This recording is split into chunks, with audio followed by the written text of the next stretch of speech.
कबीर साहेब की जय। घाटी पर विराजमान श्रद्धेय महंत श्री भजन साहेब जी, उत्तराधिकारी साहेब, सम्माननीय भक्त सज्जनों एवं भक्तिवती माता बहनों,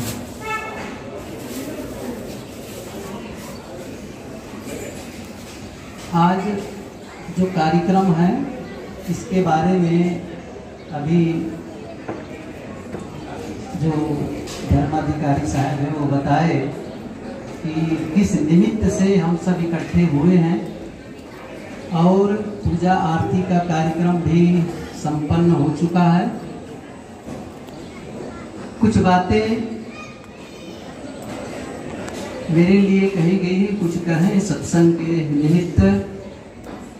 सदगुरु कबीर साहब जी की परंपरा से हम सब जुड़े हुए हैं।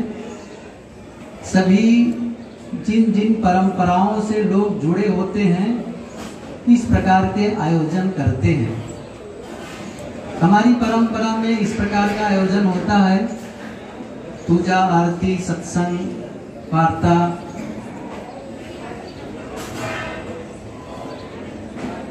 जीवन का अंत होता है, जिसका जन्म होता है उसका अंत होता है।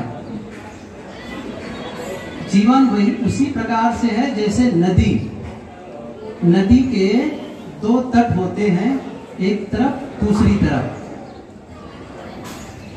और उस नदी में दोनों तटों के बीच जलधारा प्रवाहित होती है, पानी की धारा बहती है। ऐसे ही जीवन भी है, जन्म और मृत्यु ये दो तट हैं, उसी बीच में हमारी जीवन धारा बहती है।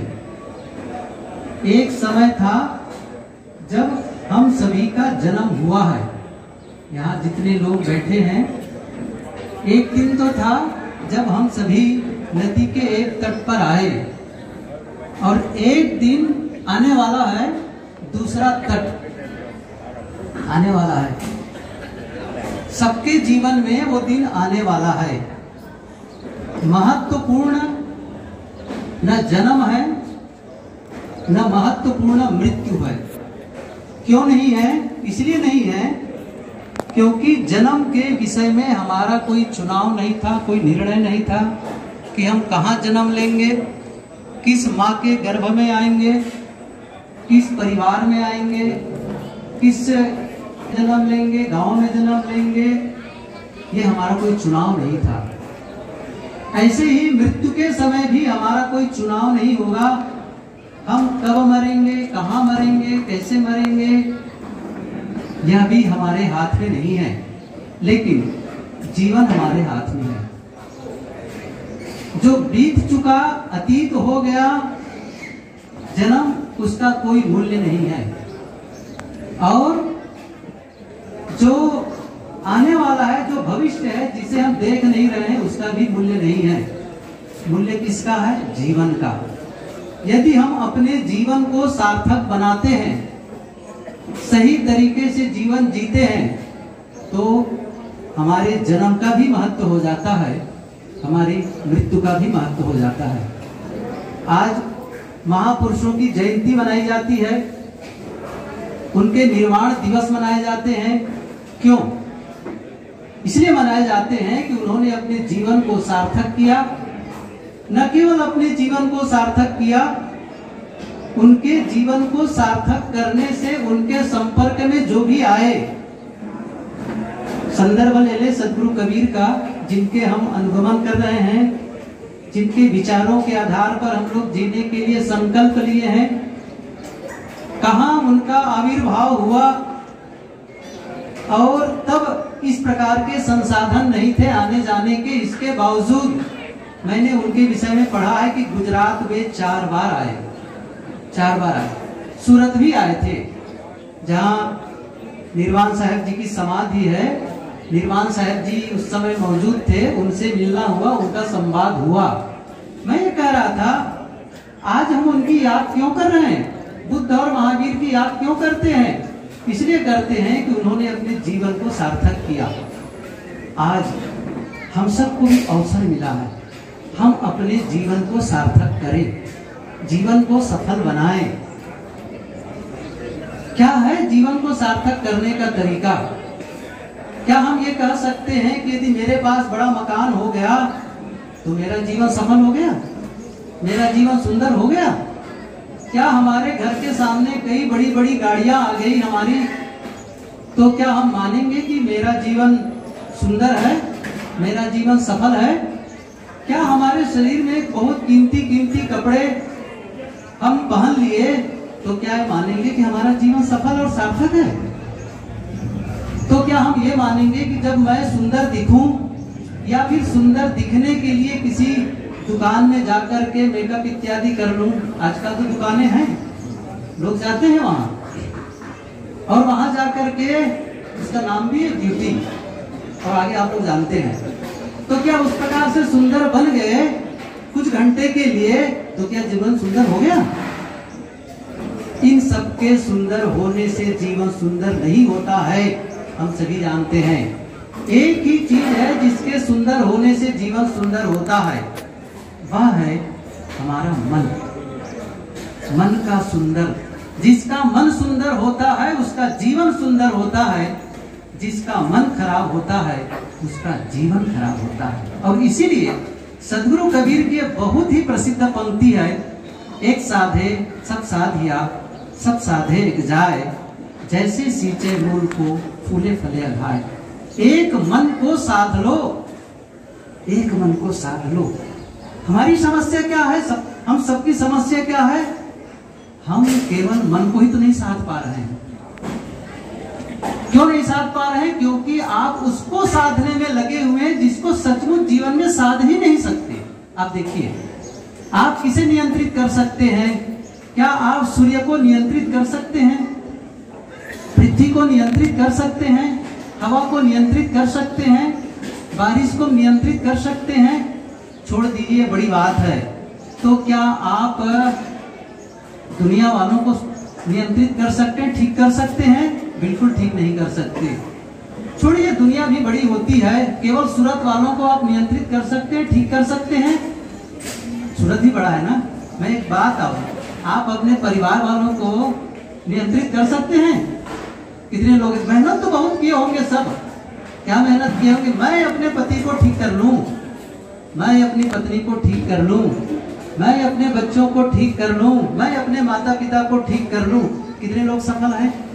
शायद ही कोई सफल हो, शायद ही कोई सफल हो। लेकिन हम सभी अपने विचारों को नियंत्रित कर सकते हैं, अपने शब्दों को नियंत्रित कर सकते हैं, अपने कर्मों को नियंत्रित कर सकते हैं। क्यों? क्योंकि हमारे भीतर सोचने के लिए कोई दूसरा नहीं आता। आप ध्यान दीजिए, आप इस समय यदि आपके मन में अचानक विचार आए, कोई भी इमरजेंसी काम आए, ख्याल आए, आप तुरंत उठ करके जा सकते हैं। तो जाना है, बहुत जरूरी है। तो क्या होगा? आप अंदर सोचते हैं और आपके अलावा सोचने के लिए कोई दूसरा नहीं आता। आप अच्छा भी सोच सकते हैं, आप गलत भी सोच सकते हैं। बोलते समय भी, बोलता कौन है?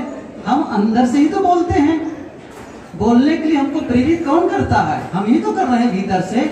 मैं मीठे शब्दों का प्रयोग करूं या कटु शब्दों का प्रयोग करूं, ये किसके हाथ में है? गलत बोलूं, सही बोलूं, ये किसके हाथ में है? मेरे हाथ में है, मेरे हाथ में है। मैं गलत काम करूं या अच्छा काम करूं, ये किसके हाथ में है? मेरे ही हाथ में है, कोई दूसरे के हाथ में नहीं है। मैं क्या कह रहा था? आप दूसरों को नियंत्रित नहीं कर सकते, लेकिन आप अपने विचारों को नियंत्रित कर सकते हैं, आप अपने शब्दों को नियंत्रित कर सकते हैं, आप अपने कर्मों को नियंत्रित कर सकते हैं। बस यही है सुंदर जीवन निर्माण का तरीका, और कोई तरीका नहीं है। आप हम सभी ये ध्यान देने लग जाएं कि मैं जो सोचता हूं क्या वो सही है?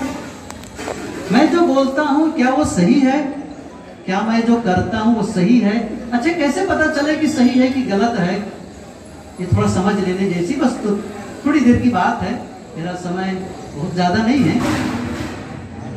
कैसे पता चले कि हम सही सोच रहे हैं? कैसे पता चलेगा? देखिए, आप तब तक नहीं जान सकते कि सही सोच रहे हैं कि गलत सोच रहे हैं, जब तक आपके जीवन का उद्देश्य का पता ना हो जाए, आपको अपने लक्ष्य का पता ना हो जाए, तब तक आपको अपने दिशा का भी पता नहीं होगा। मैं बाहर के लक्ष्य के बारे में नहीं बताऊंगा। आज गोल अचीवमेंट के विषय में बहुत सारी चर्चाएं लोग करते हैं, लेकिन मैं जीवन के संबंध में करूं। मैं एक चीज आपको बताऊं, जीवन का कोई लक्ष्य निर्धारित नहीं करना है। आप ध्यान दीजिए, जीवन का लक्ष्य ऑलरेडी निर्धारित है। करना क्या? उसे पहचानना है। सबको पहचानना है। मैं बड़ी सरल सी बात पूछूं तो आप लोग जान जाएंगे कि जीवन का लक्ष्य क्या है। जैसे मैं आप लोगों से, इतने लोगों से पूछूं, जितने लोग सुन रहे हैं मेरी बातें, हम में से कितने लोग हैं जो स्वस्थ होना चाहते हैं और कितने लोग हैं जो बीमार होना चाहते हैं? बीमार वाले लोग हाथ उठाएं जरा, मैं देखना चाहूंगा कौन है वो जो बीमार होना चाहते हैं। समझ रहे हैं ना?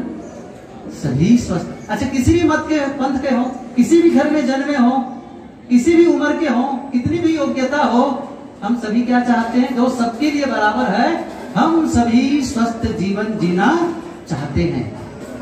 दूसरा छोटा सा प्रश्न है, हम में से कितने लोग हैं जो आपस के रिश्ते हैं, पारिवारिक, सामाजिक, जो भी रिश्ते हैं, उस रिश्ते में मधुरता चाहते हैं, प्रेम चाहते हैं, या फिर लड़ाई झगड़ा वाला चाहते हैं? लड़ाई झगड़ा वाले कोई है? शायद कोई नहीं। क्या चाहते हैं? आपस में रिश्ते हमारे मधुर हो, प्रेम पूर्ण हो। हम सबके जीवन में इसकी अभिलाषा होती है।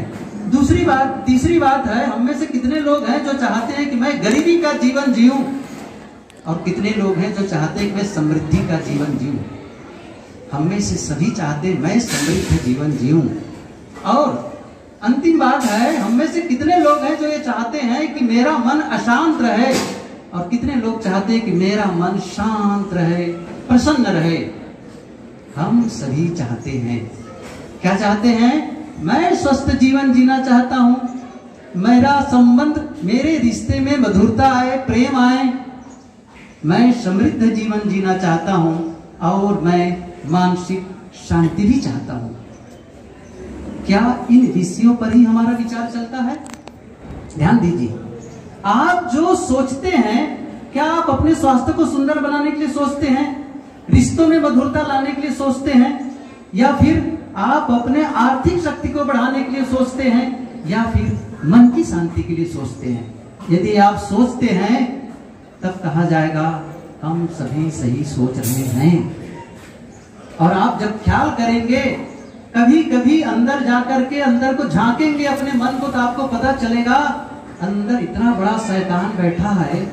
जो मन हमारे कल्याण में सहयोगी हो सकता है, जो हमारे साधना में हमारे सहयोगी हो सकता है, वही हमारे लिए विरोधी बना हुआ है। वही मन हमारे को पतन में ले जा रहा है। एक सीढ़ी है जिससे ऊपर जा सकते हैं, और वही सीढ़ी है जो नीचे भी आ सकते हैं। ये हमारा मन, ये हमारी वाणी, ये हमारी इंद्रियां, इससे हम अपने जीवन को बहुत ऊंचाई तक ले जा सकते हैं, पूरी ऊंचाई तक ले जा सकते हैं। और इसी का गलत जब उपयोग करते हैं, यही हमारे जीवन को पतित कर देता है, बर्बाद कर देता है। और बहुत सारे लोग इसकी कला नहीं जानते हैं, सोचने की कला, बोलने की कला, और जीवन में कार्य करने की कला, और अपने जीवन को बर्बाद करने लगते हैं। सदगुरु कबीर ने इसी का संदेश दिया है, सकलो दुर्मति दूर करो, अच्छा जन्म बनाओ, काग गौन गति छाड़ी के हंस गौन चलिया। जो कौड़ी की चाल चल रहे हैं ना, गलत चाल, उसको छोड़ करके हंस के चाल में चले आओ। दुर्मति को छोड़ो। गलत खाना, गलत पीना, गलत बोलना, ये जीवन को सार्थक नहीं बनाता है। कुछ भी खाए पिए चले जा रहे हैं। ये बड़ी अच्छी बात है कि इतने लोग को देखा, कम से कम अधिकतम लोग तो कबीर के अनुगामी हैं, लेकिन आप सबकी एक जिम्मेदारी भी होती है। आजकल भटकने के साधन बहुत बढ़ गए हैं। पहले नहीं होते थे, पहले इतने साधन नहीं होते थे। पहले इस प्रकार से ट्रेनों में अंडे नहीं बिकते थे, लेकिन मैं अब चलता हूँ ट्रेन में, देखो ट्रेनों में भी अंडे बिकते हैं। क्या आप अपने बच्चों को संभाल पा रहे हैं? क्या बच्चों को व्यसन की ओर, क्या बताऊं, कितने कबीरपंथी को देखता हूं, दुख होता है, वो मावा खाने लगते हैं। कहीं बार पढ़ लो, कबीर साहब ने अलाउ किया मावा खाने के लिए? कहीं किया है उसने? शराब पीने के अलाउ किया है? केवल आपको कंठी लेने से और दीक्षा लेने से कल्याण नहीं हो जाएगा, केवल आरती वंदन कर लेने से कल्याण नहीं हो जाएगा। जीवन में सुधार की आवश्यकता है। सुधरा हुआ जीवन ही जीवन को सुंदर बनाता है।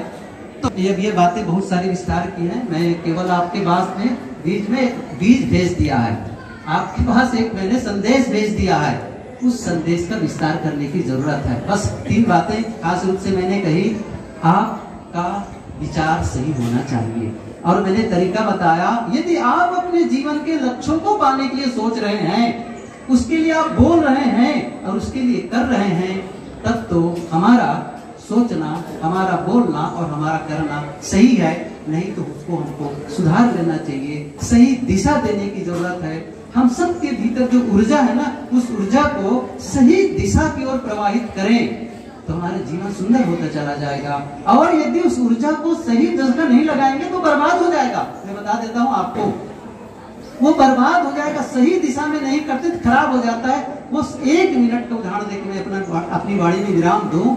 दूध आप लोग सभी जानते हैं। मान लो आपने अपने घर में 5 किलो दूध ले आया, 5 लीटर दूध ले आया और उसको अच्छे से पका करके 2 भाग में बांट दिए, आधा आधा बांट दिए और एक दूध में शाम के वक्त में आपने थोड़ा सा दही डाल दिया। क्यों? कल मुझे दही चाहिए, मेहमान आ रहे हैं, दही चाहिए। तो क्या होगा? अब वो सुबह तक के वो जो दूध आधा किया गया है वो दही बन जाएगा। लेकिन एक दूसरा दूध है, दूसरा दूध जो दूसरे बर्तन में, उसमें कुछ नहीं डाले, क्या होगा? 12 घंटे, 14 घंटे, 20 घंटे में क्या होगा उस दूध का जिसमें कुछ नहीं डाले? बिगड़ जाएगा, खराब हो जाएगा। ये जो दही डालना है ना, छोटा सा जामन कह रहे हैं ना, वही है दिशा देना। समझ रहे हैं ना? उस दूध को आपने दिशा दे दी, दही बनो, और दूसरे को दिशा नहीं दिए, क्या हो गया? दूध खराब हो गया। क्या हमने अपनी ऊर्जा को दिशा दी है? क्या अपने विचारों को दिशा दिया है? क्या अपने शब्दों को दिशा दिया है? क्या अपने कर्मों को दिशा दिया है? और दिशा नहीं देंगे तो हमारा जीवन खराब हो जाएगा। जीवन को सही बनाने की जिम्मेदारी हमारी है। और जब जीवन को सही बनाते हैं ना, तो हम औरों के लिए भी सही हो जाते हैं, इसलिए स्वयं अच्छे पथ पर चलें, दूसरों को भी अच्छे पथ पर चलने के लिए सहयोग करें, और यही हम सबके जीवन की सार्थकता है। तो मैं कहा, न जन्म हमारे लिए महत्वपूर्ण है, न मृत्यु महत्वपूर्ण है। जो अभी वर्तमान में जीवन है, जो बचा है, वो महत्वपूर्ण है। इसे रोज रोज जिए, रोज को सार्थक बनाए, डे बाय डे हमें सही ढंग से जीना है, तभी हमारे जीवन की सफलता है। मैं समझता हूँ सदगुरु कबीर साहब जी यही संदेश हम सबको दिए थे। आप सबको नमन करता हूँ, आभार व्यक्त करता हूँ। श्री अशोक भाई और छोटे भाई और वो जो खड़े हैं दरबान की तरह, विजय भाई, जिनके पास तो हम लोग को प्रायः आना ही पड़ता है, और उन सबके प्रति जिन्होंने इस प्रकार का आयोजन किया। और मैं चाहता हूँ इसी प्रकार से भक्ति भावना आप लोगों के जीवन में बनी रहे। सदगुरु कबीर के विचारों को आत्मसात करें और उसको अपने आने वाली पीढ़ी, बाल बच्चों के लिए भी आगे उसको ट्रांसफॉर्म करें, आगे प्रवाहित करें। धन्यवाद। साहेब बंदगी साहेब।